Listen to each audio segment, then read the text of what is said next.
है। दूसरा इसका ये जो हमारा प्रशांत महासागरीय पेटी है, इसके लिए हम थोड़ा सा बेटा इसमें समझाएंगे। जो प्रशांत महासागरीय पेटी है, आप देखेंगे यहाँ पर स्थल भाग और समुद्र भाग जो है, हमारा स्थल भाग और समुद्र भाग का ज़्यादा मिलन है, तो इसकी वजह से यहाँ पर आता है। इसके साथ साथ यहाँ पर हमारा जो नवीन वलित पर्वत है, ये जो नवीन वलित पर्वत है, इनकी संख्या भी यहाँ पर ज़्यादा है, तो इसकी वजह से भी हमारा भूकंप यहाँ सबसे ज़्यादा आता है। विनाशकारी प्लेटें जो हैं, जिनका अपसरण होता है, वो भी यहाँ पर आता है। तो इसका पहला कारण यहाँ पर भूकंप आने का क्या रहा? ज्वालामुखी का उद्गार और ज्वालामुखी क्षेत्र है। दूसरा पॉइंट क्या हुआ कि यह हमारा स्थल भाग और समुद्र भाग बहुत ज़्यादा मिलन बिंदु यहाँ पर सबसे ज़्यादा है। उसके साथ साथ यहाँ पर नवीन वलित पर्वत बहुत ज़्यादा पाए जाते हैं, और सबसे ज़्यादा विनाशकारी जो प्लेटें हैं जो अभिसरण करती हैं, वो यहाँ पर सबसे ज़्यादा पाई जाती हैं।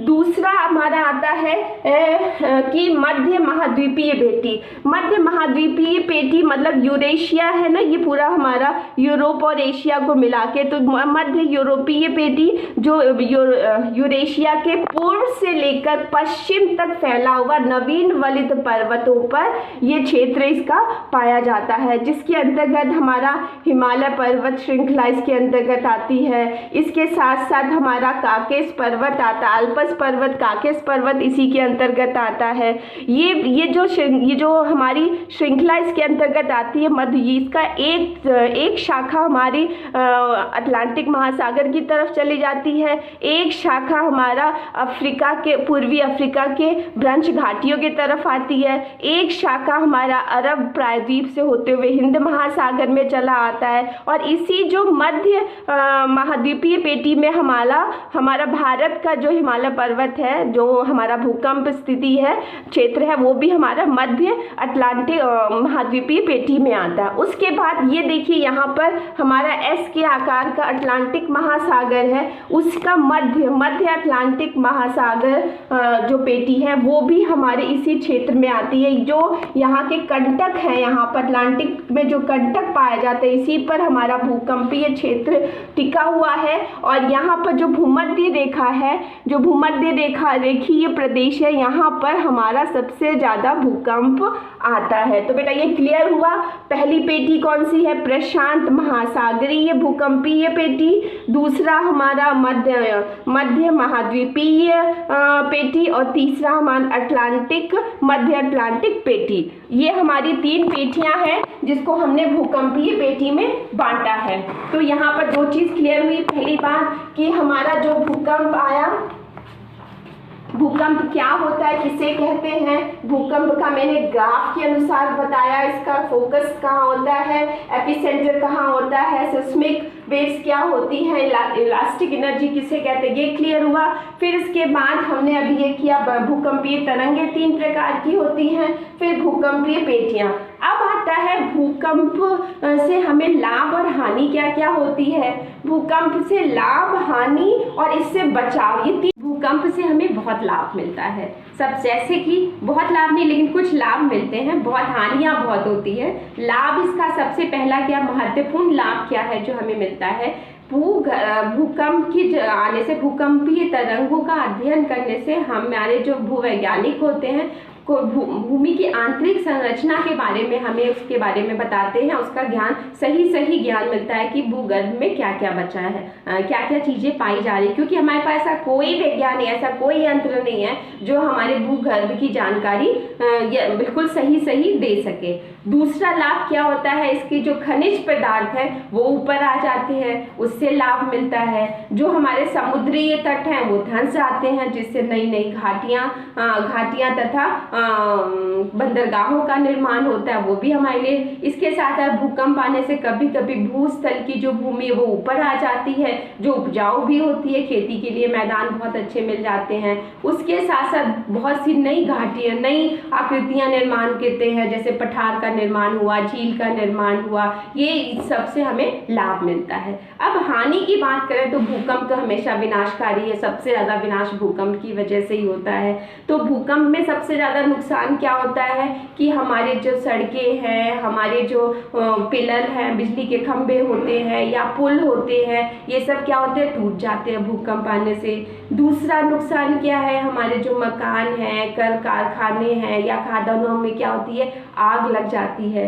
इसके साथ साथ जो हमारा भूकंप क्षेत्र आते हैं वहाँ पर भूस्खलन तीव्र गति से होता है, उससे जमीन क्या होती है, हमारी धंस जाती है।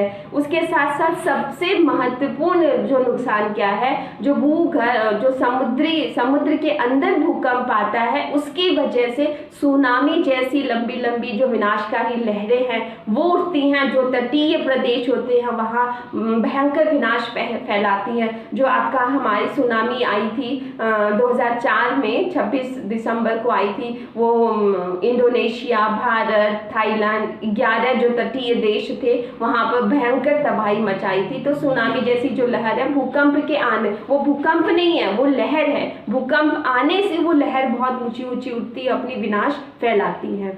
तो मैंने लाभ हानि बताया बेटा। अब इसके बाद भूकंप से हमें बचाव क्या करना चाहिए। सबसे पहला बचाव, अगर भूकंप आता है तो आप किसी छत के नीचे हैं, किसी मकान में हैं, तो सबसे पहले क्या करना है, तुरंत बाहर चले जाएं खुले मैदान में जहाँ पेड़ खंभे आपके आसपास नहीं हो। दूसरा, अगर आप कोई किसी ऐसी जगह है कि बाहर नहीं निकल पा रहे हैं, तो इस परिस्थिति में आप क्या करें, किसी मेज या तख्त के नीचे चले जाएं, ताकि वो ठोस चीज, कोई सामान ऊपर अगर छत गिरती है तो आप बच सकें। अगर आप किसी कई मंजिल वाले मकान में फंसे हुए हैं, वहां से आप सबसे पहले बाहर निकलने का प्रयास करें। बाहर निकलते समय कोई तकिया या सर अपने हाथ पर, अपने सिर पर, अपना हाथ अपने सिर पर रख लें और रख के या सीढ़ियों के सहारे आप निकलने का प्रयास करें, कभी भी लिफ्ट का प्रयोग न करें। इसके साथ साथ अगर आप किसी सिनेमा घर में हैं या आप किसी बड़े ऑडिटोरियम में बैठे हुए, अचानक वहाँ भूकंप आ गया, तो तीव्र गति से सिर पर हाथ निकल के बाहर निकलने का प्रयास करें। लेकिन मानवता का ध्यान रखें, अगर वहाँ पर कोई बुजुर्ग है, कोई बच्चा है या कोई विकलांग है, तो उसको पहले निकालने का प्रयास करें। ये मानवता आपको दिखानी चाहिए। आप स्वयं भी बाहर निकलने का प्रयास करें, साथ में इन लोगों को अगर आप सामने पाते हैं तो इनको आप पहले बाहर निकालने का प्रयास करें। उसके साथ अगर आप सड़क पर चल रहे हैं, वहां भूकंप आ गया, तो तुरंत सड़कों पर अक्सर आप देखते हैं सड़क के किनारे वृक्ष होते हैं या हर सड़क के बीच में आजकल डिवाइडर बन गया है, पोल लगा हुआ है, तो उससे बचें कि ऐसी जगह भागें तुरंत जहां पर आपको खुला मैदान मिले, क्योंकि वहां पर जो पोल है आपके ऊपर गिरने का, अब तो तार व्यवस्था नहीं है बिजली की ज़्यादा, पहले तार रहते थे, तार भी लोगों के ऊपर गिर जाते थे, बिजली के लोग उसमें फंस जाते थे, उसमें मृत्यु हो जाती थी। तो उससे बचें। अगर आप 4 पहिया वाहन में हैं तो भी उसकी सुरक्षा करें। 4 पहिया वाहन में है तो आप तुरंत क्या करें, अपनी गाड़ी रोक के बाहर चले आएं और ऐसी जगह जहां खड़े हो जहां कोई पेड़ ना हो, कोई पिलर ना हो, कोई बैनर वाला खंबा ना लगा हो, इन सब से बच के अपनी सुरक्षा हम कर सकते हैं। लेकिन समझदारी के साथ घबराना नहीं चाहिए, समझ के साथ अपना बचाव करना चाहिए, इस बात का हम ध्यान रखें। तो भूकंप से हम बच सकते हैं। और एक और चीज, अगर आपके घर में हेलमेट है तो भागते समय अगर नहीं कुछ है तो हेलमेट तुरंत पहन लिया, ताकि कहीं आप भाग रहे हैं तो आपके सिर पर न गिरे। तो सिर सबसे सेफ जगह माने, अगर सिर सुरक्षित है तो बाकी अंग सेफ हो जाते हैं। अपने सिर को सबसे पहले हमें सुरक्षा देनी चाहिए। तो बेटा आज हमने भूकंप के टॉपिक में हमने आपको बताया भूकंप किसे कहते हैं, भूकंप किस बल के कारण आता है, आकस्मिक बल के कारण आता है, ये अंतर्जातीय बल का प्रभाव है। उसके साथ साथ जो भूकंप क्या होता है, भूकंप में कौन कौन से पार्ट्स होते हैं, सबसे मुख्य हमारा मूल केंद्र, भूकंप मूल और भूकंप अधिकेंद्र आप ध्यान रखें। उसके बाद भूकंप में भूकंपीय तरंगों को 3 भागों में बांटा गया, मुख्यतः 3 भागों में, उसके बाद भी आजकल दिखते हैं कई भाग में, लेकिन मुख्य 3 भाग हैं। पी तरंगे, एस तरंगे और एल तरंगे। और विश्व स्तर पर भूकंपीय पेटियों को भी हमने 3 भागों में बांटा है, प्रशांत महासागरीय पेटी और मध्य महाद्वीपीय पेटी और मध्य अटलांटिक पेटी। तो और एक और चीज आपको नहीं, भूकंपीय पेटी में प्रशांत महासागरीय पेटी में 63% भूकंप आता है और मध्य महाद्वीपीय पेटी में 61% भूकंप का क्षेत्र माना जाता है। तो बेटा आज हमने भूकंप आपको क्लियर किया, उम्मीद करती हूँ आपको समझ में आ गया होगा। धन्यवाद।